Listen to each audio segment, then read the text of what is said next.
Hello dear students, આપણે last લેક્ચરમાં તુલ્ય ભાર એટલે કે ઇક્વિવેલન્ટ વેઇટની ગણતરી વિશે શીખેલા હતા, જેમાં આપણે ઓક્સિડેશન કરતા ઓર રિડક્શન કરતાના તુલ્ય ભાર વિશે લર્ન કરેલો હતો.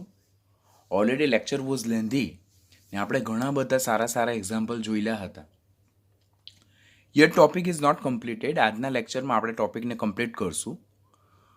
તુલ્ય ભાર એટલે શું તે ઓલરેડી આપણે લાસ્ટ લેક્ચરમાં નંબર ઓફ ટાઈમ શીખ્યા છે કે ઓક્સિડેશન કરતા ઓર રિડક્શન કરતાનો તુલ્ય ભાર એટલે તે ઓક્સિડેશન કરતા ઓર રિડક્શન કરતાનો અણુભારના છેદમાં એક મોલ ઓક્સિડેશન કરતા, હું અહીંયા આ શબ્દ પર વારંવાર ભાર આપું છું, તમને ખ્યાલ છે. હવે એક મોલ ઓક્સિડેશન કરતા ઓર રિડક્શન કરતા દ્વારા વિનિમય પામતા ઇલેક્ટ્રોનની સંખ્યા, બરાબર છે. તો આમ તુલ્ય ભાર જેને ઇક્વિવેલન્ટ વેઇટ કહેવાય, તો ઓક્સિડેશન કરતા રિડક્શન કરતાનો તુલ્ય ભાર કેવી રીતે શોધાય? તો તે ઓક્સિડેશન કરતા રિડક્શન કરતાનો અણુભાર છેદમાં તે ઓક્સિડેશન કરતા રિડક્શન કરતાના એક મોલ દ્વારા વિનિમય પામતા ઇલેક્ટ્રોનની સંખ્યા. વિનિમય પામતા એટલે જો ઓક્સિડેશન કરતા આપ્યો હોય તો એક મોલ ઓક્સિડેશન કરતા દ્વારા મેળવાતા ઇલેક્ટ્રોનની સંખ્યા, રિડક્શન કરતા આપ્યો હોય તો એક મોલ રિડક્શન કરતા દ્વારા દૂર થતા ઇલેક્ટ્રોનની સંખ્યા. તે આપણે લર્ન કરવાનું છે. તો that's about the equivalent weight, તુલ્ય ભાર. હવે લાસ્ટ લેક્ચરમાં મેં ઘણા બધા પદાર્થના સંયોજનના ઓક્સિડેશન કરતા રિડક્શન કરતાના તુલ્ય ભારની ગણતરી શીખવી છે. આજે નીટ માટેના અમુક બીજા ઇમ્પોર્ટન્ટ કન્સેપ્ટ શીખશું. This all points are not given in your text book as well as આના ઘણા બધા એમસીક્યુ તમારી ફિનિક્સ બુકમાં પણ નથી આપેલા. પણ નીટની જ્યારે આપણે A to Z બુક, પ્રદીપની બુક, સેંગેજની બુક, MTGની બુક જેવી આપણે સ્ટાન્ડર્ડ બુકના એમસીક્યુ જો સોલ્વ કરશું તો ત્યારે આ બધા જ એમસીક્યુ તમને મળશે. એટલે ત્યારે કન્ફ્યુઝન ન થાય તે હેતુથી મારે તમને અત્યારે આ બધા જ કન્સેપ્ટ કરાવવા પડે. અને આપણે તો કમ્પલસરી નીટ માટે તો કરવાનું જ છે.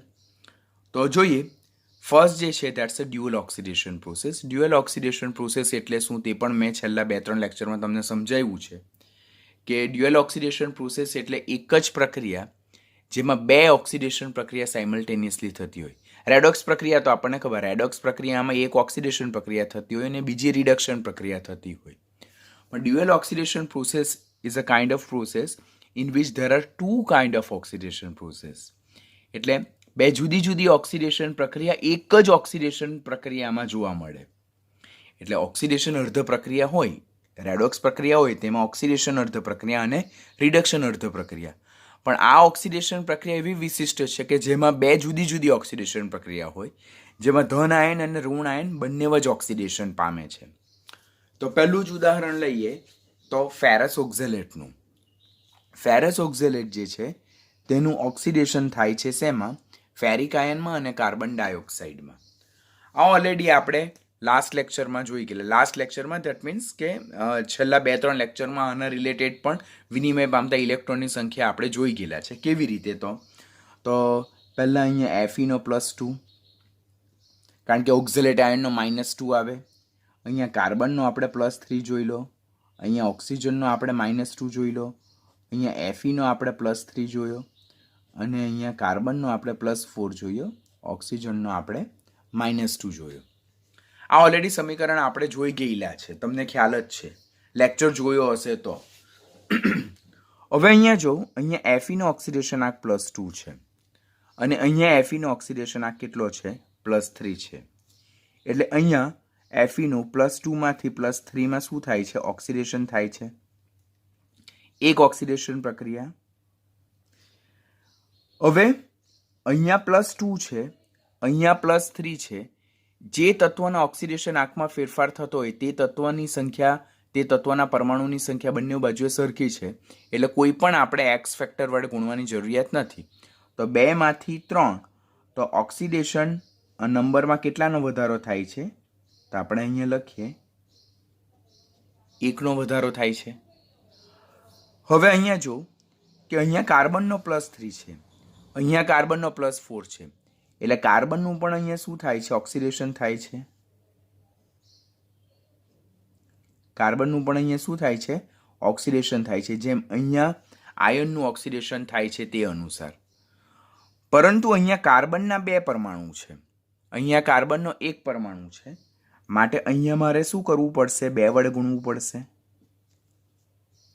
બરાબર, 2 વડે ગુણવું પડે. તો 2 વડે ગુણાઈ ગયા પછી આ જે +3 છે તેને મારે 2 વડે ગુણવું પડે, કે +3 ગુણ્યા 2 એટલે +6. એક કાર્બનનો ઓક્સિડેશન આંક +3. એવા આપણી પાસે કેટલા કાર્બન છે? 2 કાર્બન છે. તો એવા 2 કાર્બનનો ઓક્સિડેશન આંક +6 આવશે. હવે એક કાર્બનનો ઓક્સિડેશન આંક +4. તો એવા 2 કાર્બન છે તેનો ઓક્સિડેશન આંક કેટલો આવે? +8 આવે. તો હવે અહીંયા જો, અહીંયા 6 ને અહીંયા ઓક્સિડેશન આંક નંબર 8. કોનો? કાર્બનનો. આપણે આ કાર્બનનો ઓક્સિડેશન આંક જોઈએ છે, કાર્બનનો. અહીંયા 6, અહીંયા 8. તો 6 માંથી 8 એટલે કેટલાનો વધારો? 2 નો વધારો થયો.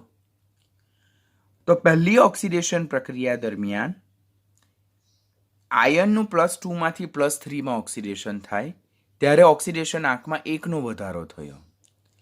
બીજી ઓક્સિડેશન પ્રક્રિયા જેમાં કાર્બનનું CO એટલે કે ઓક્ઝેલેટ આયનમાં રહેલા કાર્બનનું CO2 માં ઓક્સિડેશન થાય, તેમાં કાર્બનનું ઓક્સિડેશન આંક +6 માંથી +8 માં ફેરફાય એટલે 6 માંથી 8 નો વધારો થાય એટલે 2 નો વધારો થાય. આમ એક ઓક્સિડેશન પ્રક્રિયા દરમિયાન ઓક્સિડેશન આંકમાં 1 નો વધારો થાય, બીજી ઓક્સિડેશન પ્રક્રિયા દરમિયાન 2 નો વધારો થાય. તો બંને ઓક્સિડેશન પ્રક્રિયા દરમિયાન કુલ કેટલો વધારો થાય? તો 2 ને 1 3 નો વધારો થાય. માટે આપેલ પ્રક્રિયાને આપણે કેવી રીતે લખશું? FeC2O4 gives Fe+3 plus 2CO2 plus 3 electron. કેવી રીતે 3 ઇલેક્ટ્રોન આવ્યા? તો અહીંયા આપણે લખી શકીએ.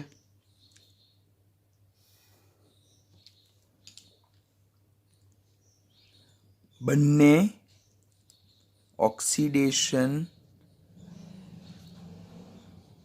પ્રક્રિયા દરમિયાન ઓક્સિડેશન નંબરમાં થતો કુલ વધારો કેટલો છે? 1 + 2 that is 3. માટે પ્રક્રિયા દરમિયાન 3 ઇલેક્ટ્રોન દૂર થશે. તો પ્રક્રિયા દરમિયાન 3 ઇલેક્ટ્રોન દૂર થશે તો કુલ ઇલેક્ટ્રોન કેટલા દૂર થયા? 3. કારણ કે કુલ ઓક્સિડેશન પ્રક્રિયા દરમિયાન ઓક્સિડેશન આંકમાં વધારો કેટલો? 3. કેમ 3? તો પહેલી ઓક્સિડેશન પ્રક્રિયા દરમિયાન 1 નો વધારો, બીજી ઓક્સિડેશન પ્રક્રિયા દરમિયાન 2 નો વધારો, માટે કુલ 3 ઇલેક્ટ્રોન દૂર થાય. હવે અહીંયા જે 3 ઇલેક્ટ્રોન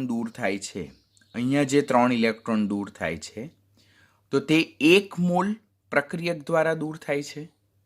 અહીંયા 1 મોલ છે, જો કંઈ નથી આપેલું એટલે આપણે એને શું સ્વીકારીએ? 1 મોલ સ્વીકારીએ. માટે સ્ટેપ લખશું આપણે 1 મોલ ફેરસ ઓક્ઝેલેટ જેનું સૂત્ર શું છે? FeC2O4 દ્વારા છૂટા પડતા और ગુમાવાતા ઇલેક્ટ્રોનની સંખ્યા કેટલી છે? 3 છે. માટે equivalent weight of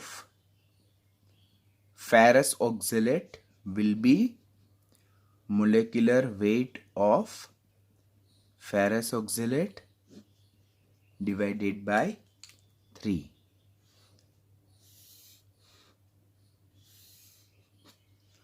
ઓકે, ખબર પડી ગયું ને? તો આટલું તો આપણે ઓલરેડી 2-3 લેક્ચર પહેલાં શીખેલા હતા કે ઓક્સિડેશન જ્યારે ડ્યુઅલ ઓક્સિડેશન પ્રોસેસ હોય તો ત્યારે તેમાં વિનિમય પામતા કુલ ઇલેક્ટ્રોનની સંખ્યા કેવી રીતે શોધાય, તો તે ઓલરેડી શીખેલા હતા. પરંતુ આ 3 ઇલેક્ટ્રોન 1 મોલ ફેરસ ઓક્ઝેલેટ દ્વારા છૂટા પડે છે. માટે આ ફેરસ ઓક્ઝેલેટનો તુલ્યભાર કેવી રીતે શોધાય? તો એ ફેરસ ઓક્ઝેલેટનો આણ્વીય દળના છેદમાં વિનિમય પામતા ઇલેક્ટ્રોનની સંખ્યા કેટલી? 3. આ 3 ઇલેક્ટ્રોન કેવી રીતે? કારણ કે બંને ઓક્સિડેશન પ્રક્રિયા દરમિયાન કુલ ઓક્સિડેશન આંકમાં ફેરફાર 2 + 1 3 મળે છે માટે. બીજું એક એવું ઉદાહરણ શીખવી દઉં જેથી તમારો કન્સેપ્ટ 100% ક્લિયર થઈ જાય. That is AS2S3 આર્સેનિયસ સલ્ફાઇડ કહેવાય, જેનું રૂપાંતર ASO4-3 પ્લસ SO4-2 માં થાય. આ એક પ્રક્રિયા આપેલી છે આપણને. હવે પહેલાં તો બધાના ઓક્સિડેશન આંક લખવાના થાય. અહીંયા સલ્ફરનો -2 લેતા આર્સેનિકનો +3 મળે. અહીંયા ઓક્સિજનનો -2 લેતા આનો +5 મળે. અને આનો ઓક્સિજનનો -2 લેતા આનો +6 મળે. હવે અહીંયા આર્સેનિકનો જો ઓક્સિડેશન આંક +3 માંથી +5 માં થાય છે. ઓક્સિડેશન આંકમાં વધારો થયો એટલે ઓક્સિડેશન પ્રક્રિયા. અહીંયા સલ્ફરનો જો -2 માંથી +6 માં થાય એટલે ઓક્સિડેશન આંકમાં વધારો થયો એટલે એ પણ ઓક્સિડેશન પ્રક્રિયા થઈ. એટલે આપેલ પ્રક્રિયામાં ધન આયન અને ઋણ આયન બંનેનું ઓક્સિડેશન થાય છે. આ ધન આયન છે, આ ઋણ આયન છે સલ્ફાઇડ આયન, અને આ આર્સેનિયસ આયન, આર્સેનિયસ ES+3 ખબર ને, ES+3 આયનને આપણે શું કહીએ છીએ? આર્સેનિયસ આયન. અને ES+5 ને આપણે કહીએ છીએ આર્સેનિક આયન. બરાબર છે? તો આ આર્સેનિયસ આયન છે, તો તેનું પણ ઓક્સિડેશન થાય છે આર્સેનિકમાં, અને સલ્ફાઇડ આયનનું ઓક્સિડેશન થાય છે સલ્ફેટ આયનમાં. એટલે અહીંયા ધન આયન અને ઋણ આયન બંનેનું ઓક્સિડેશન થાય છે, માટે it's a kind of dual oxidation પ્રક્રિયા. હવે ડ્યુઅલ ઓક્સિડેશન પ્રોસેસ જે છે તો તેમાં પહેલાં તો આપણે 2 ઓક્સિડેશન પ્રક્રિયા નક્કી કરવાની થાય. બીજું, બંને ઓક્સિડેશન પ્રક્રિયા નક્કી કર્યા બાદ જે તત્વના ઓક્સિડેશન આંકમાં ફેરફાર થતો હોય તો તે તત્વની સંખ્યા, તે તત્વના પરમાણુની સંખ્યા સરખી કરવાની. જો અહીંયા 2 આર્સેનિક છે, અહીંયા 1 આર્સેનિક છે, તમારે લખવાનું થાય AS2S3 give 2ASO4-3 પ્લસ અહીંયા કેટલા સલ્ફર છે? 3 છે. અહીંયા કેટલા છે? 1. તમારે અહીંયા લખવાનું થાય 3SO4-2. હવે ઓક્સિડેશન આંક જો લખીએ આપણે, આનો લખવાનો થાય, આનો લખવાનો થાય, આનો લખવાનો થાય અને આનો લખવાનો થાય. તો અહીંયા 2 આર્સેનિક છે, 1નો +3 છે, તો 2 × +3 એટલે મળે +6 આપણને. અહીંયા કેટલા છે? આપણી પાસે 3 છે, તો 3 × -2 એટલે -6. જો +6 અને -6 એટલે ન્યુટ્રલ ચાર્જ આવી ગયો. હવે અહીંયા 1નો +5 છે, એવા કેટલા છે આપણી પાસે? 2. 2 × +5 એટલે +10 મળે. અને અહીંયા 1નો +6 છે, એવા કેટલા છે આપણી પાસે? 3. 3 × +6 એટલે +18 મળે. હવે આપણે જોઈએ તો અહીંયા +6 જે છે આર્સેનિકનું, +6 માંથી +10 એટલે કેટલાનો વધારો? 4નો વધારો થયો. અને અહીંયા -6 માંથી +18, અહીંયા -6 માંથી +18 તો કેટલા થાય? તો 24 થાય. Getting what I am saying? અહીંયા 6 છે, અહીંયા 6 માંથી 10 એટલે 4નો વધારો. અહીંયા -6 માંથી 18 એટલે 24નો વધારો. આમ આપણે લખવાનું કુલ ઓક્સિડેશન પ્રોસેસ, કુલ ઓક્સિડેશન પ્રક્રિયા.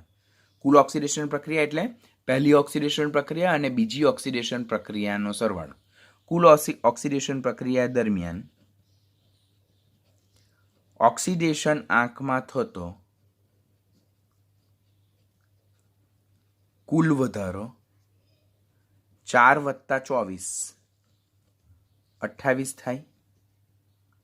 માટે પ્રક્રિયા દરમિયાન કુલ 28 ઇલેક્ટ્રોન શું થશે? 28 ઇલેક્ટ્રોન મુક્ત થશે. માટે પ્રક્રિયાને આપણે કેવી રીતે લખશું? અહીંયા Es2S3 gives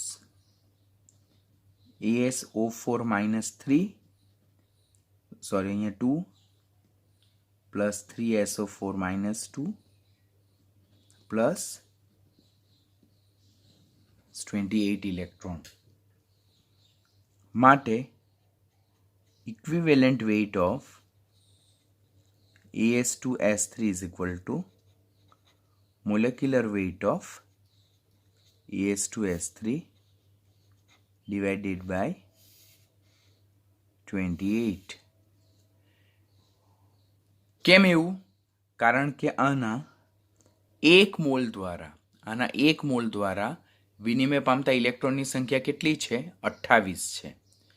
તો 1 મોલ પ્રક્રિયક દ્વારા વિનિમય પામતા ઇલેક્ટ્રોનની સંખ્યાને તે પ્રક્રિયકના આણ્વીય દળના છેદમાં મૂકવાથી તે પ્રક્રિયકનો તુલ્ય ભાર મળી શકે છે.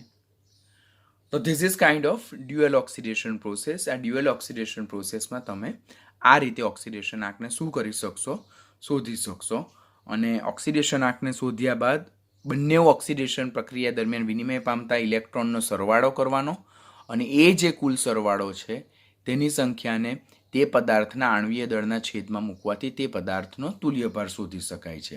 આ બધા જ કન્સેપ્ટ ક્લિયર રાખજો. મંડેની એક્ઝામમાં બધામાંથી જ મેં કોઈને કોઈ ક્વેશ્ચન પૂછેલા હશે તમને. હવે વિસમીકરણ પ્રક્રિયા દરમિયાન તત્વો ઓર સંયોજનનો તુલ્યભાર કેવી રીતે શોધવાનો? That is the equivalent weight of the element or compound in disproportion reaction. પહેલા તો વિસમીકરણ પ્રક્રિયા શું છે તે તમને ખ્યાલ આવી ગઈ ને?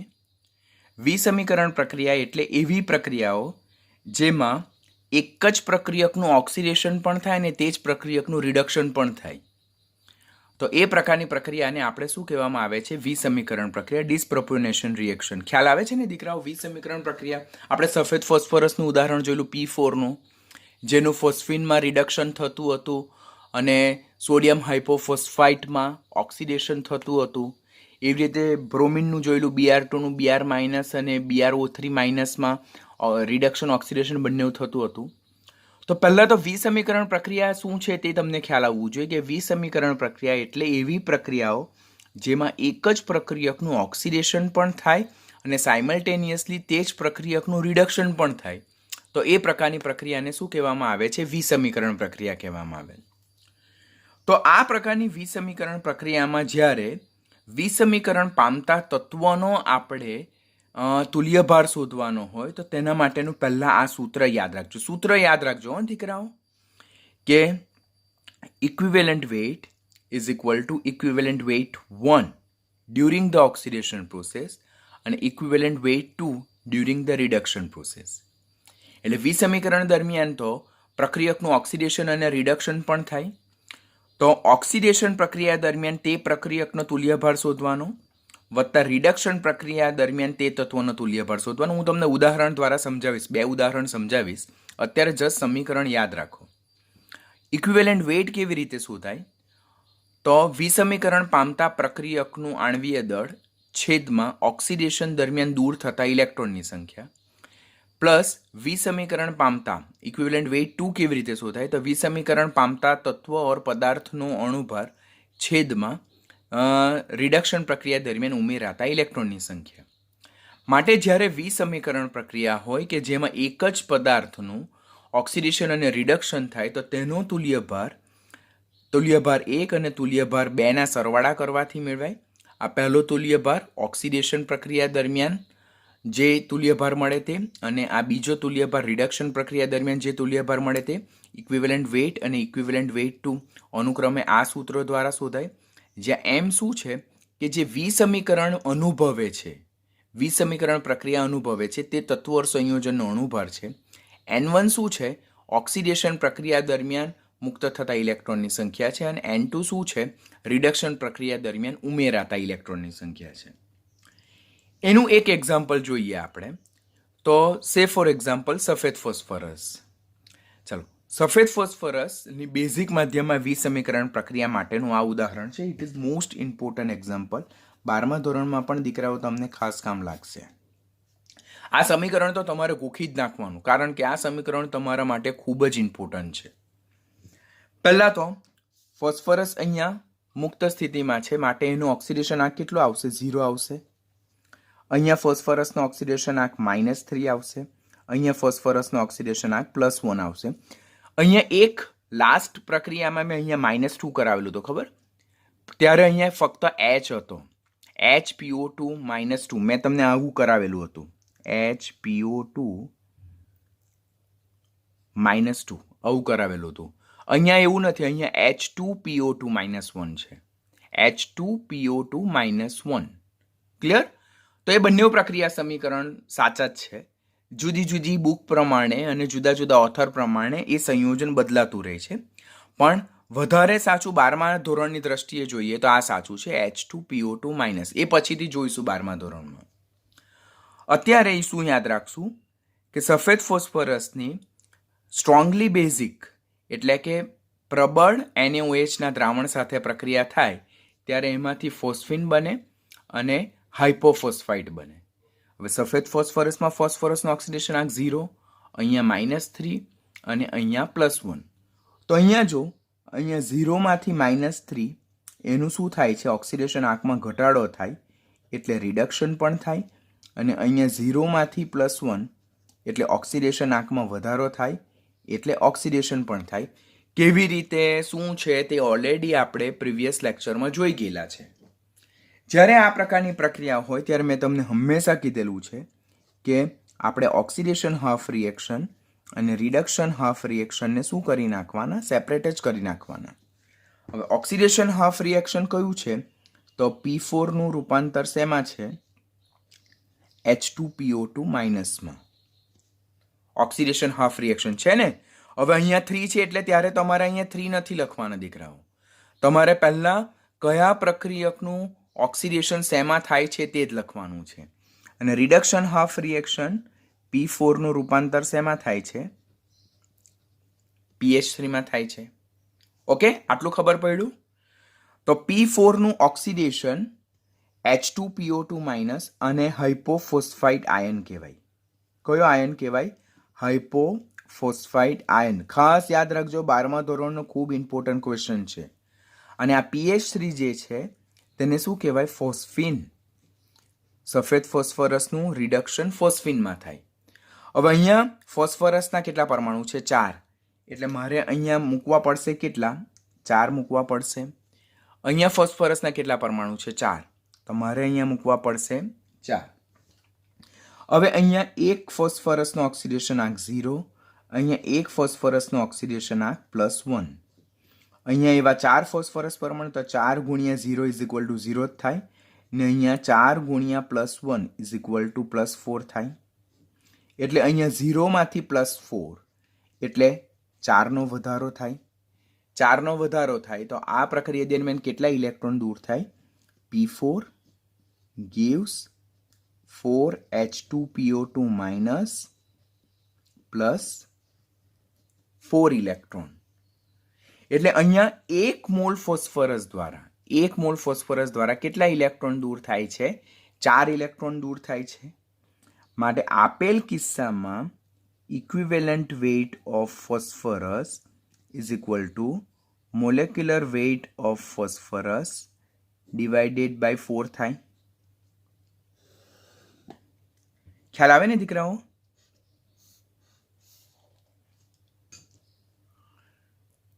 This is equivalent weight 1. અહીંયા 1 મોલ ફોસ્ફરસ દ્વારા 4 ઇલેક્ટ્રોન દૂર થાય છે. 1 મોલ ફોસ્ફરસ દ્વારા કેટલા ઇલેક્ટ્રોન દૂર થાય છે? 4 ઇલેક્ટ્રોન દૂર થાય. તો 1 મોલ પદાર્થ દ્વારા જેટલા ઇલેક્ટ્રોન દૂર થાય તેટલા ઇલેક્ટ્રોનને તે પદાર્થના આણ્વીય દળના છેદમાં મૂકવાથી તે પદાર્થનો તુલ્યભાર મળે. માટે ઓક્સિડેશન પ્રક્રિયા દરમિયાન, કઈ પ્રક્રિયા દરમિયાન? ઓક્સિડેશન પ્રક્રિયા દરમિયાન. ઓક્સિડેશન દરમિયાન સફેદ ફોસ્ફરસનો તુલ્યભાર કેવી રીતે શોધાય? તો સફેદ ફોસ્ફરસનો આણ્વીય દળના છેદમાં 4. આ 4 કેમ? કારણ કે 1 મોલ ફોસ્ફરસ દ્વારા 4 ઇલેક્ટ્રોન દૂર થાય છે, વિનિમય પામે છે. હવે અહીંયા 4 ફોસ્ફરસનો ઓક્સિડેશન આંક 0, અહીંયા ફોસ્ફરસનો ઓક્સિડેશન આંક -3, એક ફોસ્ફરસને એવા કેટલા 4 ફોસ્ફરસ પરમાણુ, તો 4 ગુણ્યા -3 એટલે -12, તો 0માંથી -12 એટલે 12નો ઘટાડો, માટે P4 plus 12 electron gives 4pH3. P4 plus 12 electron plus 4pH3. હવે અહીંયા જો કે 1 મોલ ફોસ્ફરસ દ્વારા વિનિમય પામતા ઇલેક્ટ્રોનની સંખ્યા કેટલી? 4. માટે equivalent weight 2 of phosphorus is equal to molecular weight of phosphorus divided by 12.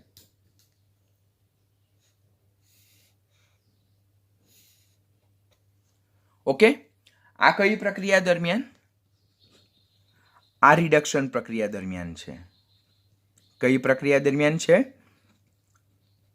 Reduction પ્રક્રિયા દરમિયાન સફેદ ફોસ્ફરસનો તુલ્ય ભાર છે, કારણ કે 1 મોલ ફોસ્ફરસ દ્વારા વિનિમય પામતા ઇલેક્ટ્રોનની સંખ્યા 12, તો એ 12ને સફેદ ફોસ્ફરસના આણ્વીય દળના છેદમાં મૂકવાથી આપણને ઇક્વિવેલન્ટ વેઇટ 2 મળશે.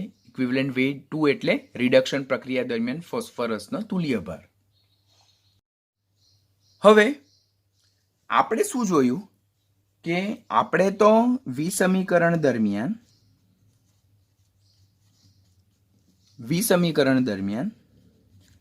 પદાર્થનો તુલ્ય ભાર શોધવા માટેનું સૂત્ર શું જોયું? પદાર્થનો તુલ્ય ભાર શોધવા માટેનું સૂત્ર શું જોયું?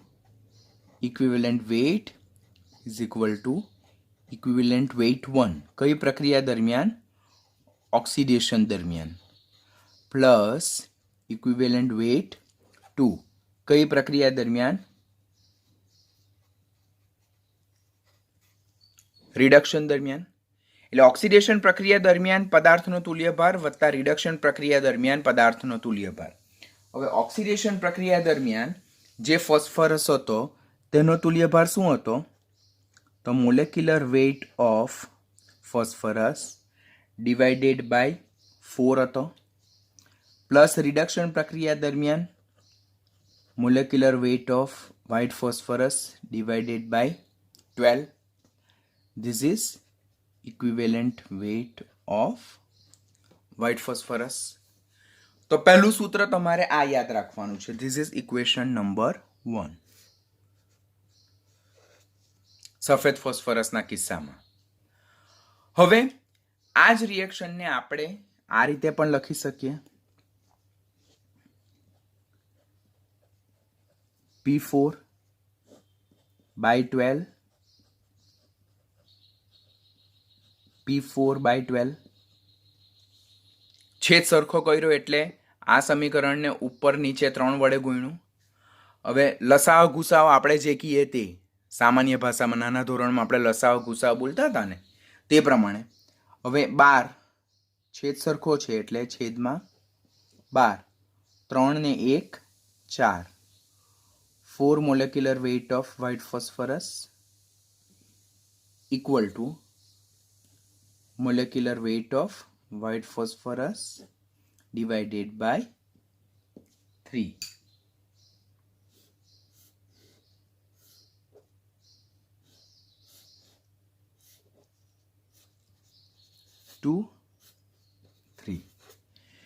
એટલે I have referred many books about the equivalent weight.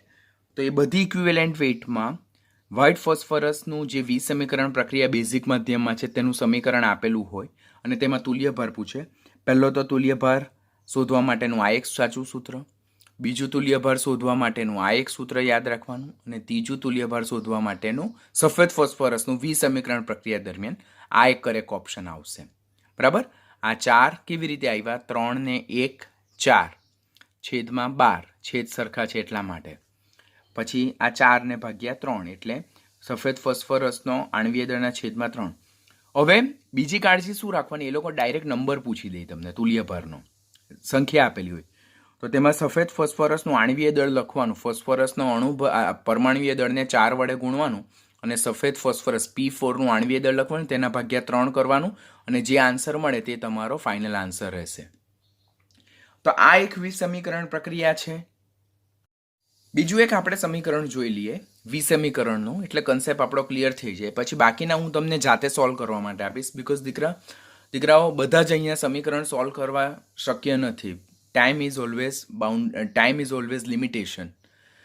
તો હાઇડ્રોજન પેરોક્સાઇડનું વિઘટન H2O અને O2માં થાય. અહીંયા ઓક્સિજનનો ઓક્સિડેશન આંક -1 છે, અહીંયા ઓક્સિજનનો ઓક્સિડેશન આંક -2 છે અને અહીંયા ઓક્સિજનનો ઓક્સિડેશન આંક 0 છે. તો અહીંયા -1 માંથી -2માં શું થાય છે? રિડક્શન થાય છે અને અહીંયા -1નું 0માંથી ઓક્સિડેશન થાય. તો જ્યારે વિસમીકરણ પ્રક્રિયા હોય તો ત્યારે પહેલાં જ આપણે ઓક્સિડેશન હાફ રિએક્શન અને રિડક્શન હાફ રિએક્શનને આપણે શું કરી નાખીએ? સેપરેટ કરી નાખીએ. ઓક્સિડેશન હાફ રિએક્શનમાં કોનું છે? H2O2નું રૂપાંતર O2માં થાય છે અને રિડક્શન હાફ રિએક્શનમાં H2O2નું રૂપાંતર H2Oમાં થાય છે. હવે અહીંયા બંને બાજુ ઓક્સિજન પરમાણુની સંખ્યા સરખી છે. અહીંયા 2 ઓક્સિજન છે, માટે અહીંયા મારે પ્લેસ કરવા પડશે 2. આ પહેલું સ્ટેપ યાદ રાખવાનું કે જેના ઓક્સિડેશન આંકમાં ફેરફાર થતો હોય તે પરમાણુની સંખ્યા બંને બાજુએ સરખી કરવાની. મેં ઓલરેડી 3-4 લેક્ચરથી એ વસ્તુ તમને શીખવતો આવ્યો છું. હવે અહીંયા એક ઓક્સિજનનો ઓક્સિડેશન આંક -1 એવા આપણી પાસે 2 છે, તો 2 ગુણ્યા -1 = -2 અને અહીંયા 0 એટલે -2 માંથી 0 એટલે 2નો વધારો. એટલે આપેલ પ્રક્રિયા દરમિયાન કેટલા ઇલેક્ટ્રોન દૂર થશે? 2 ઇલેક્ટ્રોન દૂર થશે. H2O2ના 1 મોલ દ્વારા કેટલા ઇલેક્ટ્રોન દૂર થાય છે? 2 ઇલેક્ટ્રોન દૂર થાય છે. તો આ કિસ્સામાં આપણે ઇક્વિવેલન્ટ વેઇટ 1 ફાઇન્ડ કરીએ. કોનો? H2O2નો. તો that is molecular weight 1 of H2O2, that is divided by 2. That is during the oxidation reaction. This is during the oxidation reaction, equivalent weight of hydrogen peroxide. હવે સેકન્ડ પ્રોસેસ છે. તો અહીંયા -1 એક oxygen પરમાણુનો, તો 2 ગુણ્યા -1 = -2. પછી અહીંયા એક ઓક્સિજન પરમાણુનો -2, તો 2 ગુણ્યા -2 = -4. -2 માંથી -4 એટલે 2નો ઘટાડો. 2નો ઘટાડો થાય એટલે કેટલા ઇલેક્ટ્રોન ઉમેરાય? H2O2 plus 2 electron gives 2 H2O. હવે અહીંયા જો 1 મોલ H2O2 દ્વારા 2 ઇલેક્ટ્રોન મેળવાય છે. માટે રિડક્શન પ્રક્રિયા દરમિયાન equivalent weight 2 of hydrogen peroxide is equal to molecular weight 2 of hydrogen peroxide divided by કેટલા થાય? 2 થાય. આ કઈ પ્રક્રિયા દરમિયાન? રિડક્શન પ્રક્રિયા દરમિયાન થાય. એન્ડ ઓવરઓલ આપણે H2O2નો તુલ્ય ભાર ગણીએ તો ઇક્વિવેલન્ટ વેઇટ ઓફ H2O2 કે જે વિસમીકરણ અનુભવે છે that is equal to equivalent weight 1 during oxidation process plus equivalent weight 2 during reduction process. હવે ઓક્સિડેશન પ્રોસેસ દરમિયાન શું છે? Molecular weight that is H2O2 divided by 2. અહીંયા molecular weight of H2O2 divided by 2. છેદ સરખા છે, બરાબર. તો જે ઉપરનો જે ભાગ જે છે તેનો શું કરવાનો? સરવાળો કરવાનો. એટલે 2 into molecular weight H2O2 divided by શું થાય? 2 કેન્સલ. માટે equivalent weight of H2O2 that is equal to molecular weight of H2O2 અને H2O2નું આણ્વીય દળ કેટલું છે? 34. ખ્યાલ આવે દીકરાઓ? સમજ પડી ગઈ? પહેલાં મેં શું કર્યું? અહીંયા હાઇડ્રોજન પેરોક્સાઇડમાં ઓક્સિજનનો ઓક્સિડેશન આંક લખ્યો, અહીંયા H2Oમાં ઓક્સિજનનો ઓક્સિડેશન આંક લખ્યો, O2માં ઓક્સિજનનો ઓક્સિડેશન આંક લખ્યો, અહીંયા -1 માંથી -2 રિડક્શન થયું, -1 માંથી 0માં ઓક્સિડેશન થયું. બંને પ્રક્રિયાને અલગ કર્યા. પછી જેના ઓક્સિડેશન આંકમાં ફેરફાર થાય તે પરમાણુની સંખ્યા સરખી કરી. પછી કુલ ઓક્સિડેશન આંકમાં થતો ફેરફારને આધારે ઇલેક્ટ્રોન મુક્ત કર્યા અને મેળવ્યા. અહીંયા 1 મોલ H2O2 દ્વારા 2 ઇલેક્ટ્રોન દૂર થાય છે. માટે ઓક્સિડેશન અર્ધ પ્રક્રિયા દરમિયાન H2O2નો તુલ્યભાર કેટલો? તો H2O2નો આણ્વીય દળના છેદમાં 2. રિડક્શન અર્ધ પ્રક્રિયા દરમિયાન H2O2નો તુલ્યભાર કેટલો? તો 2 ઇલેક્ટ્રોન અહીંયા 1 મોલ દ્વારા મેળવાયા છે, તે પણ 2. હવે વિસમીકરણ પ્રક્રિયા જે અનુભવે છે તે પદાર્થનો તુલ્યભાર શોધવાનો હોય તો ઓક્સિડેશન પ્રક્રિયા દરમિયાનનો તુલ્યભાર વત્તા રિડક્શન પ્રક્રિયા દરમિયાનનો તુલ્યભાર. તો ઓક્સિડેશન દરમિયાનનો H2O2નો આણ્વીય દળના છેદમાં 2, રિડક્શન દરમિયાનનો H2O2ના છેદમાં 2. અહીંયા આપણે મેન્શન કરવાનું ઓક્સિડેશન દરમિયાન નો આ તુલ્યભાર અને આ રિડક્શન દરમિયાનનો તુલ્યભાર. પછી બંનેના છેદ સરખા છે માટે અંશનો સરવાળો બરાબર, એટલે 2 molecular weight H2O2 divided by 2, 2 2 cancel. માટે H2O2નો જે તુલ્યભાર છે તે એના આણ્વીય દળ જેટલો જ થાય અને H2O2નો આણ્વીય દળ કેટલું થાય? 34 થાય. બરાબર, તો એ પ્રમાણે અહીંયા H2O2નું શોધી શકાય છે. તો આ પ્રમાણના કિસ્સાઓ દીકરાઓ યાદ રાખજો. તો આ વિસમીકરણ પ્રક્રિયાનું થઈ ગયું. 2 સમીકરણ મેં તમને સમજાવ્યા છે, બાકીના સમીકરણ પ્રેક્ટિસ માટે આપીશ, તો એ પ્રેક્ટિસ સોલ્વ કરજો ને એ પ્રમાણે તમારે આગળ વધવાનું છે. નાઉ concept number 3, that is equivalent weight in Cohn-Propionation reaction. Cohn-Propionation reaction આપણે જોયેલું છે કે જે વિસમીકરણ પ્રક્રિયાથી વિરુદ્ધ પ્રક્રિયા છે. વિસમીકરણ પ્રક્રિયા એટલે શું? તો વિસમીકરણ પ્રક્રિયા એટલે એવી પ્રક્રિયાઓ કે જેમાં એક જ પ્રક્રિયકનું ઓક્સિડેશન અને રિડક્શન થાય છે. કોન-પ્રોપિયોનેશન એટલે એવી પ્રક્રિયાઓ કે જેમાં ઓક્સિડેશન અને રિડક્શનને અંતે મળતી નીપજ એક સરખી હોય. ખ્યાલ છે ને દીકરાઓ? વિસમીકરણ પ્રક્રિયા અત્યારે જ જોયું કે P4નું PH3માં રિડક્શન થયું, P4નું H2PO2 માઇનસમાં ઓક્સિડેશન થયું, એટલે એક જ પદાર્થનું ઓક્સિડેશન અને રિડક્શન બંને થાય. એટલે ઓક્સિડેશન અને રિડક્શન પામતો પદાર્થ એક સરખો, સમાન જ, એક જ પદાર્થ ઓક્સિડેશન અને રિડક્શન પામે, પણ નીપજ જુદી જુદી. જ્યારે અહીંયા ઓક્સિડેશન અને રિડક્શન પામતા પ્રક્રિયક જુદા જુદા પરંતુ નીપજ સરખી. તો કોન-પ્રોપિયોનેશન રિએક્શન એટલે એવી પ્રક્રિયાઓ કે જે વિસમીકરણ પ્રક્રિયાથી કેવી પ્રક્રિયા છે? વિરુદ્ધ પ્રક્રિયા છે. વિસમીકરણ પ્રક્રિયાથી વિરુદ્ધ પ્રક્રિયા છે. વિસમીકરણ પ્રક્રિયા દરમિયાન એક જ પ્રક્રિયકનું ઓક્સિડેશન અને એ જ પ્રક્રિયકનું રિડક્શન થાય અને ઓક્સિડેશન અને રિડક્શનને અંતે મળતી નીપજ જુદી હોય. જ્યારે કોન-પ્રોપિયોનેશન રિએક્શનમાં જુદા જુદા પ્રક્રિયકનું ઓક્સિડેશન અને રિડક્શન થાય અને ઓક્સિડેશન અને રિડક્શનને અંતે મળતી નીપજ એક સરખી હોય. અહીંયા સલ્ફરનો ઓક્સિડેશન આંક જો ગણીએ તો અહીંયા ઓક્સિજનનો -2 લેતા સલ્ફરનો ઓક્સિડેશન આંક મને +4 મળે. અહીંયા હાઇડ્રોજનનો +1 લેતા સલ્ફરનો ઓક્સિડેશન આંક મને -2 મળે.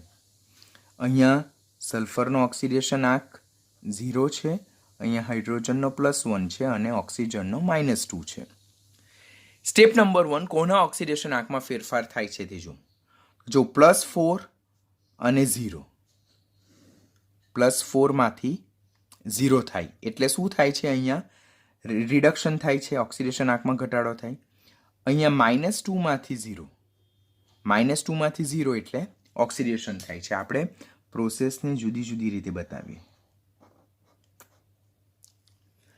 આ -2માંથી 0 એટલે ઓક્સિડેશન થાય અને આ +4માંથી 0 એટલે એ શું થાય છે? રિડક્શન થાય છે. તો રિડક્શન થાય અને ઓક્સિડેશન થાય. તો જ્યારે રિડક્શન અને ઓક્સિડેશન થાય તો ત્યારે પ્રક્રિયાને જુદી કરી નાખો. પહેલું તો ઓક્સિડેશન હાફ રિએક્શન અને બીજું છે રિડક્શન હાફ રિએક્શન. તો ઓક્સિડેશન હાફ રિએક્શન કયું છે? તો ધેટ ઇઝ H2S માંથી S. હવે અહીંયા જે એક અગાડી સહગુણક લખેલા છે તે ત્યારે તમારે અહીંયા લખવાના નથી. ખાલી તમારે જે પદાર્થનું ઓર જે પ્રક્રિયકનું જેમાં ઓક્સિડેશન રિડક્શન થાય તે જ લખવાનું.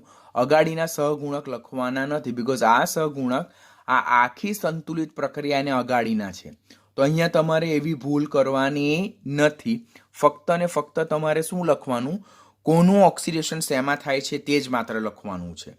તો H2S નું ઓક્સિડેશન સલ્ફરમાં થાય છે અને રિડક્શન પ્રક્રિયા દરમિયાન SO2 નું રિડક્શન શેમાં થાય છે, સલ્ફરમાં થાય છે.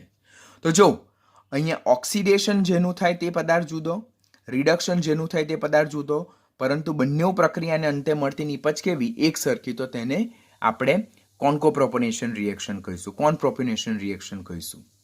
હવે અહીંયા સલ્ફરનો ઓક્સિડેશન આંક -2, અહીંયા સલ્ફરનો ઓક્સિડેશન આંક 0, અહીંયા સલ્ફરનો ઓક્સિડેશન આંક +4, અહીંયા સલ્ફરનો ઓક્સિડેશન આંક 0. બંને બાજુ સલ્ફરની સંખ્યા સરખી છે. તો -2 માંથી 0 એટલે 2 નો વધારો થયો, અહીંયા +4 માંથી 0 એટલે 4 નો ઘટાડો થયો. માટે આપેલ પ્રક્રિયા દરમિયાન 2 નો વધારો થયો. તો હું શું લખીશ કે H2S give sulfur +2 ઇલેક્ટ્રોન અને SO2 +4 ઇલેક્ટ્રોન give sulfur. તો અહીંયા 1 મોલ H2S દ્વારા કેટલા ઇલેક્ટ્રોન દૂર થાય છે, 2 ઇલેક્ટ્રોન દૂર થાય છે. જો 1 મોલ H2S દ્વારા કેટલા ઇલેક્ટ્રોન દૂર થાય, 2. તો માટે ઇક્વિવેલન્ટ વેઇટ ઓફ H2S કે જે શું છે, રિડક્શન કરતા છે. શા માટે રિડક્શન કરતા છે? બીકોઝ એનું શું થાય છે, ઓક્સિડેશન થાય છે.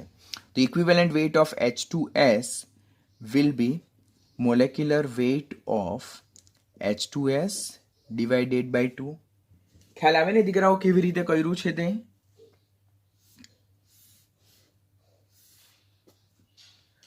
અહીં H2S નું ઓક્સિડેશન શેમાં થાય છે, સલ્ફરમાં.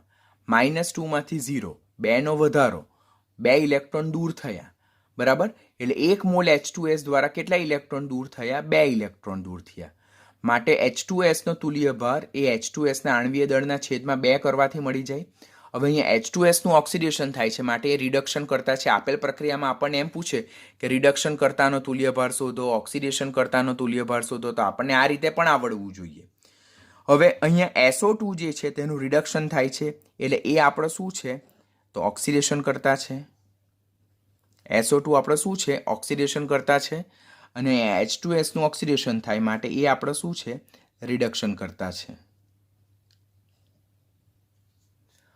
હવે અહીંયા SO2 ના 1 મોલ દ્વારા કેટલા ઇલેક્ટ્રોન મેળવાય છે, 4 ઇલેક્ટ્રોન મેળવાય છે. માટે equivalent weight of SO2 is equal to molecular weight of SO2 divided by 4 થશે. Equivalent weight of SO2 is equal to molecular weight of SO2 divided by 4 થશે. ક્લિયર? તો અહીંયા આ SO2 નું રિડક્શન થાય, માટે એ કોણ છે, આપણો ઓક્સિડેશન કરતા.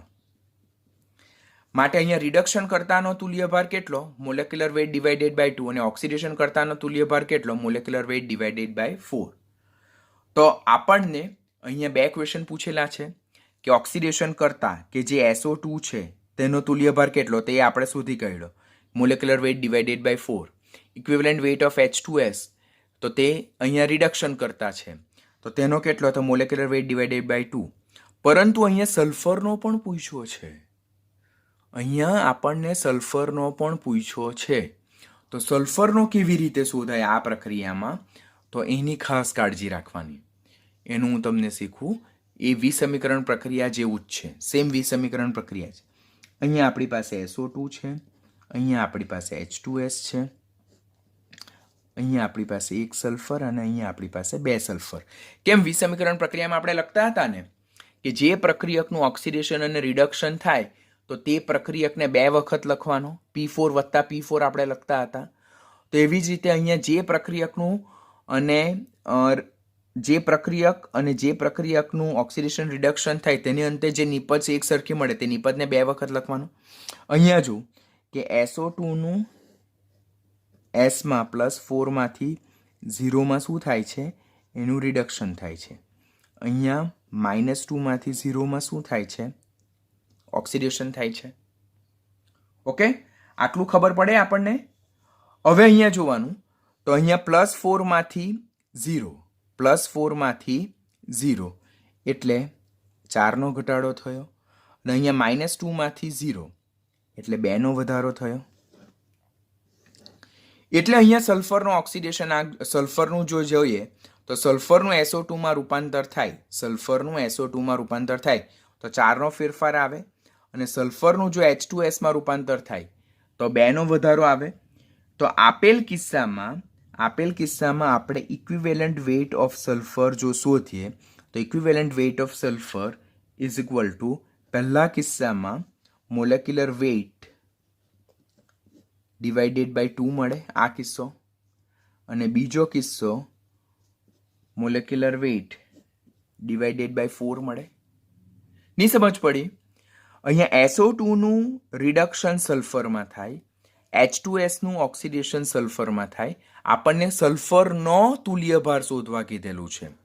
હવે અહીંયા જો અહીંયા +4 ને અહીંયા 0, તો 4 માંથી 0 તો 4નો ઘટાડો થયો, અહીંયા -2 માંથી 0 એટલે 2નો વધારો થયો. માટે SO2 નું જ્યારે સલ્ફરમાં રૂપાંતર થાય ત્યારે 4નો ફેરફાર થાય, ઓર સલ્ફરનું જો SO2 માં રૂપાંતર થાય તો ત્યારે 4નો ફેરફાર થાય પ્રતિ મોલ, અને સલ્ફરનું જો H2S માં રૂપાંતર થાય તો ત્યારે પ્રતિ મોલ 2નો ફેરફાર થાય. માટે ઇક્વિવેલન્ટ વેઇટ ઓફ સલ્ફર જ્યારે શોધવાનું છે તો પહેલા કિસ્સામાં મોલેક્યુલર વેઇટ ડિવાઇડેડ બાય 2, બીજા કિસ્સામાં મોલેક્યુલર વેઇટ ડિવાઇડેડ બાય 4, કારણ કે અહીંયા પ્રતિ મોલ ફેરફાર છે, જો પ્રતિ મોલ ફેરફાર છે. હવે 2 molecular weight divided by 2 plus molecular weight divided by 4 equal to 3 molecular weight divided by 4. અને આ કોનું મોલેક્યુલર વેઇટ? સલ્ફરનું મોલેક્યુલર વેઇટ. તો this is important, be very careful. Equivalent weight of sulphur equal to molecular weight of 3 into molecular weight of sulphur divided by 4. તો આ રીતે પણ આપણે કરવાનું. This is also important one. તો આ કોન પ્રોપ્યોનેશન રિએક્શન થયું. કોન પ્રોપ્યોનેશન રિએક્શન પણ વિસમીકરણ પ્રક્રિયા જેવું જ છે. પૂછાવાની શક્યતા ઓછી, પણ ડેફિનેટલી પૂછાઈ શકે તો તમને કમ્પલસરી આવડવું જોઈએ. આખું ચેપ્ટર કરેલું હોય ને આટલા જો ટોપિક આપણે સ્કીપ કરીએ ને પૂછાઈ જાય તો પછી આપણે ગૂંચવાઈ જશું. એટલે પ્રેક્ટિસ બધાની જ કરવાની છે. નાઉ લાસ્ટ ટોપિક એક્સ્ટ્રા, કે જે બધી મેથડથી કંઈક ડિફરન્ટ છે, જેના પર તમારે ખાસ ફોકસ કરવાનું થાય. બીકોઝ એ પણ ટ્વિસ્ટ ક્વેશ્ચન, જો પેપર બહુ ટફ પૂછાય તો આને લગતા ક્વેશ્ચન પૂછાઈ શકે. તે પણ હું તમને 1-2 સમીકરણ સમજાવી દઉં, 1-2 પ્રેક્ટિસમાં આપીશ એટલે તમને આવડી જશે. પહેલાં આ પ્રકારનું એ લોકો બેલેન્સ સમીકરણ આપેલું હોય અને તેમાંથી કોઈ એક પ્રક્રિયકના વિશે પૂછે. ચાલો પહેલાં તો ઓક્સિડેશન આંક શોધું. અહીંયા CU નો ઓક્સિડેશન આંક 0, હાઇડ્રોજનનો +1, ઓક્સિજનનો -2 લેતા મને ખબર પડી જ જાય, નાઇટ્રોજનનો +5 આવે.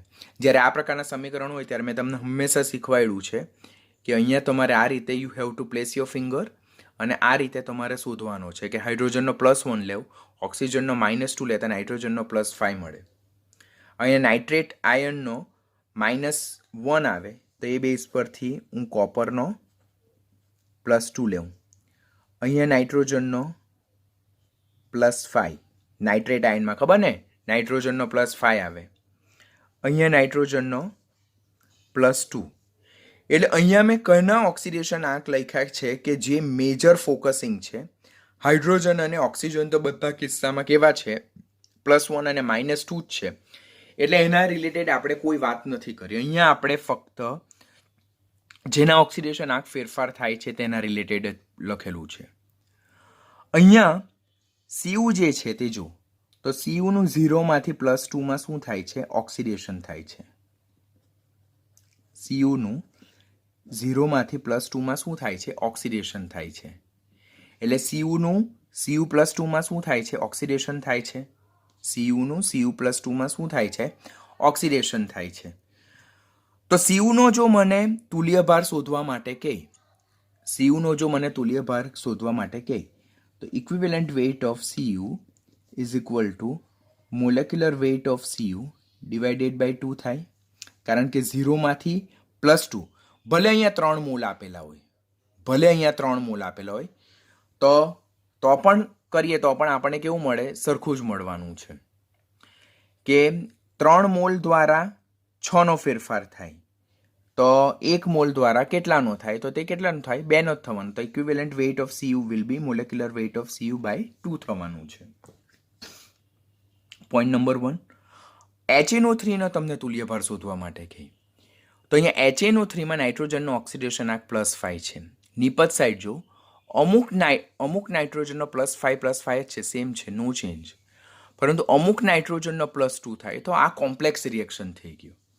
એટલે અહીંયા HNO3 ના અમુક નાઇટ્રોજન સમાન ઓક્સિડેશન આંક ધરાવતા છે અને અમુક નાઇટ્રોજન જે છે તો તેના ઓક્સિડેશન આંકમાં શું થાય છે, ફેરફાર થાય છે. તો આ કોમ્પ્લેક્સ રિએક્શન થઈ ગયું. હવે આ કિસ્સામાં જો HNO3 નો મારે તુલ્યભાર શોધવો હોય, મને આ કિસ્સામાં HNO3 નો તુલ્યભાર શોધવા માટે કહે તો એ મારા માટે કેવો થઈ જાય, ડિફિકલ્ટ ક્વેશ્ચન થાય.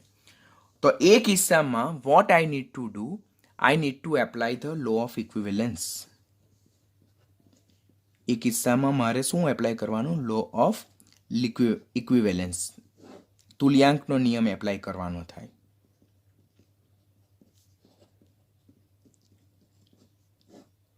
તુલ્યાંકનો નિયમ ઓર ગ્રામ તુલ્યાંકનો નિયમ એ મુજબ જો હું તો Cu ના તુલ્યાંક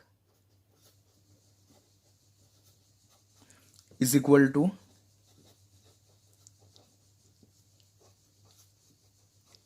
HNO3 ના તુલ્યાંક, Cu ના તુલ્યાંક ઇઝ ઇક્વલ ટુ HNO3 ના તુલ્યાંક.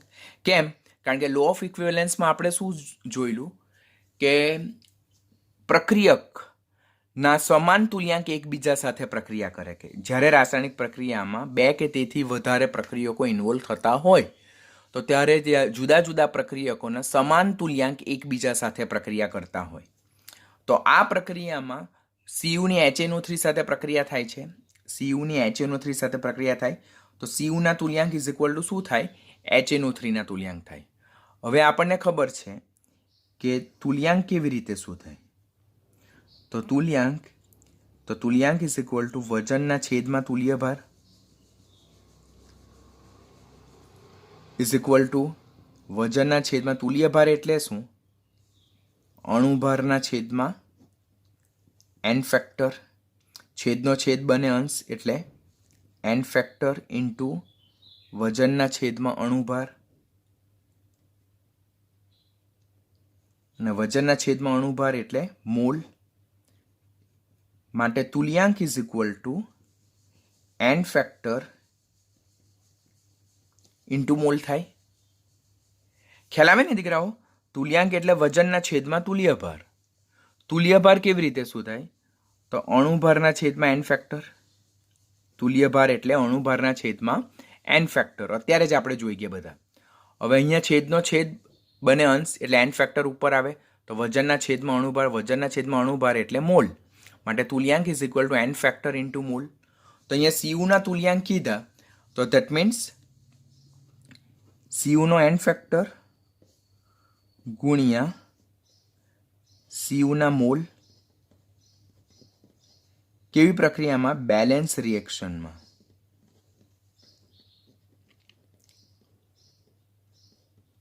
બેલેન્સ રિએક્શનમાં Cu ના મોલ. એવી જ રીતે HNO3 ના તુલ્યાંક એટલે HNO3 ના n ફેક્ટર ગુણ્યા HNO3 ના મોલ. શેમાં, બેલેન્સ રિએક્શનમાં. હવે Cu ના n ફેક્ટર કેટલા જોયા આપણે, 2 જોયા. Cu ના n ફેક્ટર 2 જોઈએ ને, આર્યો Cu ના n ફેક્ટર 2 છે. બેલેન્સ રિએક્શનમાં Cu ના મોલ કેટલા છે, એ લોકો સમીકરણ સંતુલિત આપેલું હશે, નહીં આપેલું હોય તો આપણે સંતુલિત કરવાનું હશે. તે કેવી રીતે તે હું નેક્સ્ટ લેક્ચરમાં શીખવીશ તમને.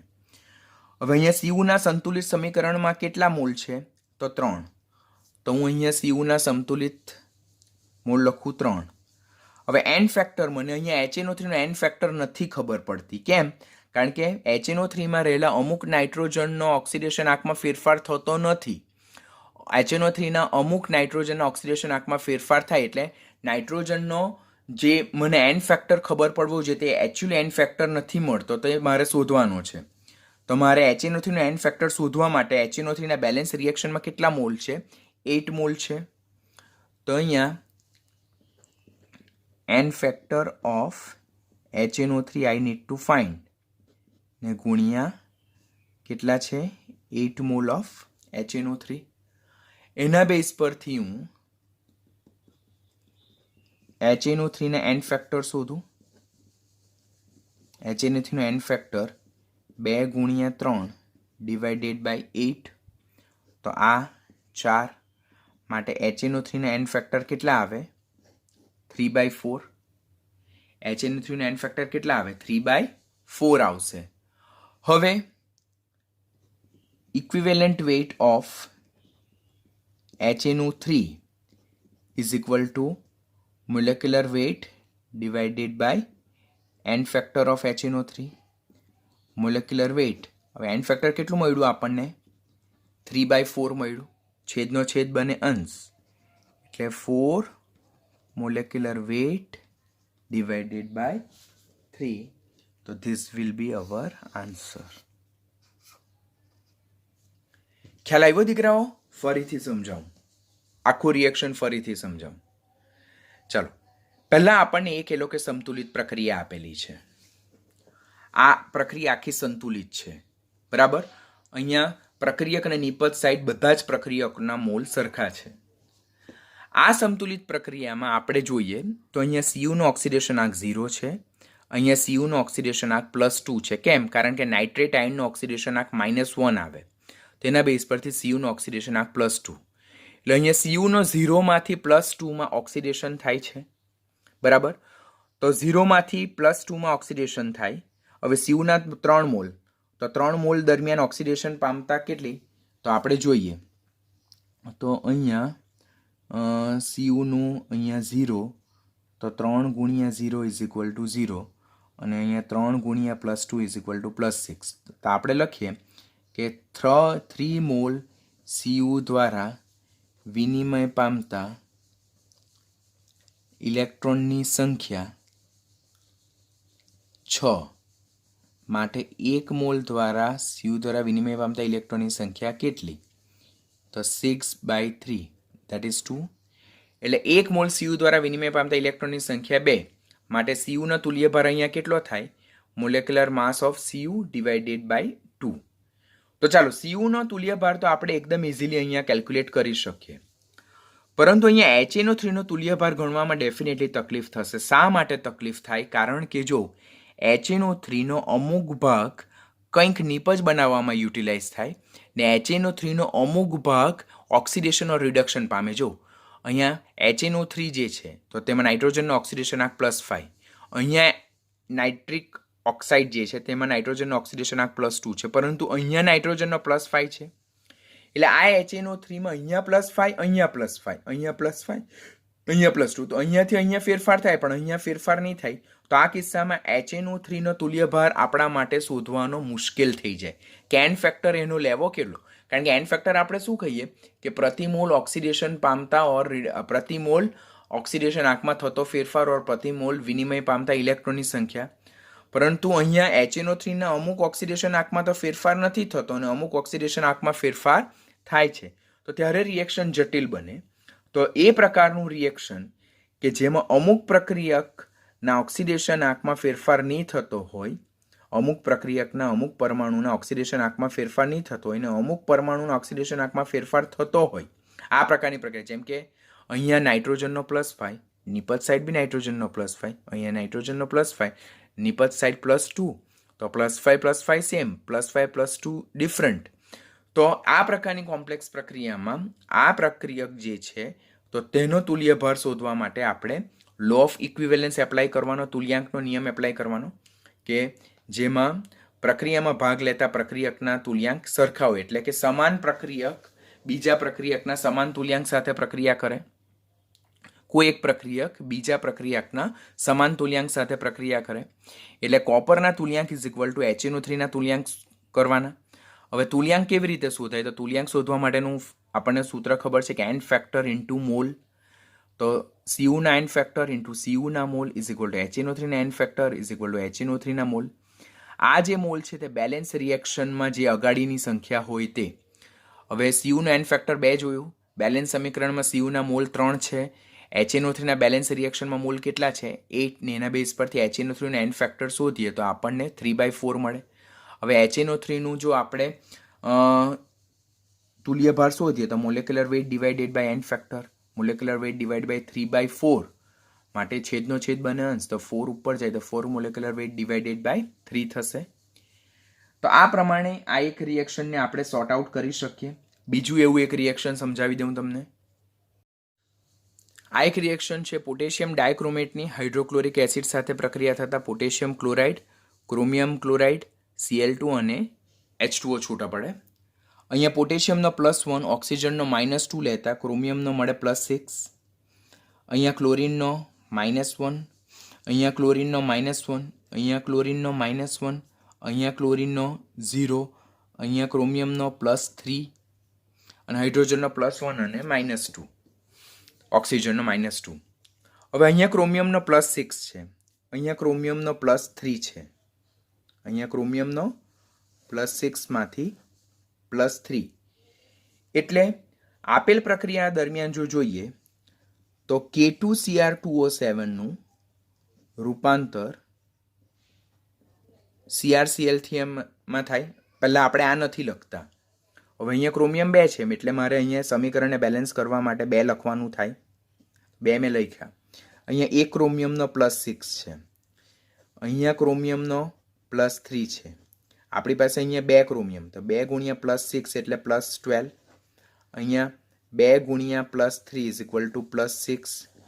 તો અહીંયા 12માંથી 6 એટલે 6નો ઘટાડો, માટે 6નો ઘટાડો એટલે K2Cr2O7 plus 6 electron give 2CrCl3. K2Cr2O7 plus 6 electron gives 2CrCl3. હવે અહીંયા 1 મોલ પોટેશિયમ ડાયક્રોમેટ દ્વારા વિનિમય પામતા ઇલેક્ટ્રોનની સંખ્યા કેટલી? 6. માટે equivalent weight of K2Cr2O7 is equal to molecular weight of K2Cr2O7 divided by 6 થાય. ખબર પડે ને દીકરા? આ એક પ્રક્રિયા જોઉં જેમાં પોટેશિયમ ડાયક્રોમેટનું રૂપાંતર CrCl3માં થાય. તો પોટેશિયમ ડાયક્રોમેટનું રૂપાંતર CrCl3માં થાય. પહેલાં અહીંયા મેં ખાલી CrCl3 લખેલા હતા, CrCl3 ક્રોમિયમ ક્લોરાઇડ લખેલું હતું, પરંતુ અહીંયા 1 મોલ સંયોજનમાં કેટલા ક્રોમિયમ પરમાણુ છે? 2. એટલે ત્યાર પછી મારે 2 લખવા પડે. હવે એક ક્રોમિયમનો ઓક્સિડેશન આંક 6, એવા 2ના કેટલા? 12. એક ક્રોમિયમનો +3, એવા 2ના કેટલા? 6. તો 12માંથી 6 એટલે 6નો ઘટાડો થાય. તો આપેલ પ્રક્રિયા દરમિયાન 6 ઇલેક્ટ્રોન ઉમેરાશે. હવે 1 મોલ K2Cr2O7 માં 6 ઇલેક્ટ્રોન ઉમેરાય ત્યારે ક્રોમિયમ ક્લોરાઇડ મળે. માટે K2Cr2O7નો તુલ્ય ભાર એના મોલેક્યુલર માસ ડિવાઇડેડ બાય 6 જેટલો થાય. That is first answer. આ પહેલો આન્સર થયો તમારો. હવે આપેલ પ્રક્રિયામાં એ લોકો HClનો આનો તુલ્ય ભાર શોધવાનો અને આનો તુલ્ય ભાર. આપણો ક્વેશ્ચન આ રીતે છે કે તુલ્ય ભાર શોધો. કોનો કોનો? K2Cr2O7નો અને બીજો HClનો. તો K2Cr2O7નો તમે શોધી કાઢ્યો. હવે મારે શોધવાનો કોનો? HClનો શોધવાનો. હવે જો અહીંયા HClનો ઓક્સિડેશન આંક -1, નિપજ સાઈડ બી -1, બીજી નિપજમાં પણ -1, પણ બીજામાં 0. એટલે આ મિસેલિનિયસ રિએક્શન થઈ ગયું. એક એવું જટિલ રિએક્શન થઈ ગયું કે જેમાં ક્લોરિનના અમુક પરમાણુના ઓક્સિડેશન આંકમાં કોઈ ફેરફાર થતો નથી, જ્યારે અમુક પરમાણુના ઓક્સિડેશન આંકમાં શું થાય છે? ફેરફાર થાય છે. તો ત્યારે તમારે કયો કન્સેપ્ટ એપ્લાય કરવાનો? લો ઓફ ઇક્વિવેલન્સનો કન્સેપ્ટ એપ્લાય કરવાનો. લો ઓફ ઇક્વિવેલન્સનો કન્સેપ્ટ એપ્લાય કરવાનો. લો ઓફ ઇક્વિવેલન્સનો કન્સેપ્ટ આપણે એપ્લાય કરીએ તો એ મુજબ શું થાય કે K2Cr2O7 ના તુલ્યાંક ઇઝ ઇક્વલ ટુ HClના તુલ્યાંક. કારણ કે લો ઓફ ઇક્વિવેલન્સ શું કે પ્રક્રિયામાં ભાગ લે તો કોઈ એક પ્રક્રિયક બીજા પ્રક્રિયકના સમાન તુલ્યાંક જથ્થા સાથે પ્રક્રિયા કરે. એટલે K2Cr2O7ના તુલ્યાંક ઇઝ ઇક્વલ ટુ HClના તુલ્યાંક. હવે તુલ્યાંક કેવી રીતે શું થાય? તો n ફેક્ટર ઇન્ટુ K2Cr2O7ના મોલ. આ મોલ આપણે કયામાં? બેલેન્સ ઇક્વેશનમાં. એ કે ઇક્વેશન એ લોકો આપણે બેલેન્સ ફોર્મમાં આપેલું હોય, નહીં આપેલું હોય તો આપણે કરવાનું હોય. બહુ જટિલ નહીં બનાવે, એ લોકો બેલેન્સ ઇક્વેશન જ આપશે તમને. તો બેલેન્સ ઇક્વેશનમાં K2Cr2O7 મોલ, HClના n ફેક્ટર ઇન્ટુ HClના મોલ. શેમાં? બેલેન્સ ઇક્વેશનમાં. શેમાં? બેલેન્સ ઇક્વેશનમાં. હવે n ફેક્ટર K2Cr2O7 નો n ફેક્ટર તો 6 છે, જુઓ અહીંયા 6 છે. પછી બેલેન્સ ઇક્વેશનમાં K2Cr2O7 ના મોલ જોઈ લઈએ આપણે. K2Cr2O7 ના કેટલા મોલ છે? 1 જ છે. અને HCl ના કેટલા છે? 14 છે. તો અહીંયા 6 into 1, આનો n ફેક્ટર, તો HCl ના n ફેક્ટર આપણે શોધવાનો છે, કારણ કે એ જ જટિલ છે, બીકોઝ એના ઓક્સિડેશન આંકમાં અમુક ક્લોરીનના ઓક્સિડેશન આંકમાં ફેરફાર નથી થતો અને અમુક ક્લોરીનના ઓક્સિડેશન આંકમાં ફેરફાર થાય છે. અને HCl ના મોલ કેટલા જોયા? 14. માટે n factor of HCl is equal to 6/14. 6/14 that is 3/7. માટે equivalent weight of HCl is equal to molecular weight of HCl divided by n factor of HCl. molecular weight of HCl ને n factor કેટલો મળ્યો આપણને? 3/7. 3/7 છેદનો છેદ બને અંશ, એટલે 7 into molecular weight of HCl divided by 3. તો આ રીતે આપણે આન્સર મિસેલિનિયસ પ્રક્રિયામાં લાવી શકીએ. લો ઓફ ઇક્વિવેલન્સ એવા સમીકરણમાં જ એપ્લાય કરવાનો થાય કે જ્યારે કોઈ એક પ્રક્રિયકમાં રહેલા પરમાણુના ઓક્સિડેશન આંકમાં ફેરફાર નહીં થાય. કોઈ એક પ્રક્રિયકના અમુક પરમાણુના ઓક્સિડેશન આંકમાં ફેરફાર નહીં થાય ને અમુક પરમાણુના ઓક્સિડેશન આંકમાં ફેરફાર થાય. જેમ કે અહીંયા HCl છે, તેમાં ક્લોરીનનો ઓક્સિડેશન આંક -1 છે. નિપજ સાઈડ બી અમુક ક્લોરીનનો ઓક્સિડેશન આંક -1 છે, જ્યારે અમુક ક્લોરીનનો ઓક્સિડેશન આંક ફેરવાય છે. એટલે જ્યારે આવું થાય કે કોઈ એક પ્રક્રિયકમાં રહેલા કોઈ એક તત્વ જેનો પ્રક્રિયા દરમિયાન ઓક્સિડેશન આંકમાં ફેરફાર નહીં બી થાય અને ફેરફાર થાય બી, તો ત્યારે તમારે લો ઓફ ઇક્વિવેલન્સને એપ્લાય કરીને તમારે એનો તુલ્યભાર શોધવાનો રહેશે, જેની મેથડ મેં તમને સમજાવી દીધી. અહીંયા મેં 2 ઉદાહરણ સમજાવ્યા છે. 2 ઉદાહરણ તમને પ્રેક્ટિસ માટે આપીશ, તે તમે જાતે કરજો. આની સાથે તુલ્યભારનો કન્સેપ્ટ અહીંયા ઓવર થાય છે. આવા ક્વેશ્ચન પૂછાવાની શક્યતા ઓછી છે, પણ જેઈની એક્ઝામમાં એ લોકો આવા ક્વેશ્ચન પૂછેલા છે ને પૂછે છે, ને આપણી એક્ઝામમાં પૂછાવાની 100% શક્યતા, બીકોઝ જે નીટની અને જે મેડિકલની એન્ટ્રન્સ ટેસ્ટની સારામાં સારી સ્ટાન્ડર્ડ બુક છે, તે બધામાં જ આ મેથડના રિલેટેડ એ લોકો MCQ આપેલા છે. એટલે દીકરાઓ, તુલ્યભારની ગણતરીમાં મેં જેટલું પણ કન્ટેન્ટ તમને કરાવેલું છે તે કન્ટેન્ટ પરફેક્ટલી કરજો. એટલું પરફેક્ટ કરશો તો જ તમને આવડશે, નહીં તો તમને આવડશે નહીં. એટલું તો તમારે પરફેક્ટ કરવાનું છે. ફિનિક્સ બુકમાં તો તુલ્યભારને લગતા બહુ જ ઓછા ક્વેશ્ચન આપેલા છે, પરંતુ કોમ્પિટિટિવની બુકમાં જોશો, જો તમે A to Z book solve કરો, જે તમારા સિનિયર બેચ અત્યારે ઇંગ્લિશ મીડિયમની સોલ્વ કરે છે, એ સોલ્વ કરશો તો બધા જ ક્વેશ્ચન તમને એમાંથી મળશે. તો please do practice accordingly as I taught you. તમને જે રીતે શીખવાડેલું છે તે પ્રમાણે પ્રેક્ટિસ કરતા જજો, તો ડેફિનેટલી કોઈ તકલીફ નહીં આવશે. તુલ્યભારના રેડોક્સને લગતા બધા જ કન્સેપ્ટ મેં 2 લેક્ચરમાં કમ્પ્લીટ કરેલા છે. તો હવે તમારે બીજી કોઈ પણ જગ્યાએ સર્ચ કરવાની જરૂરિયાત નથી. આટલું જ કરશો તો that is more than sufficient.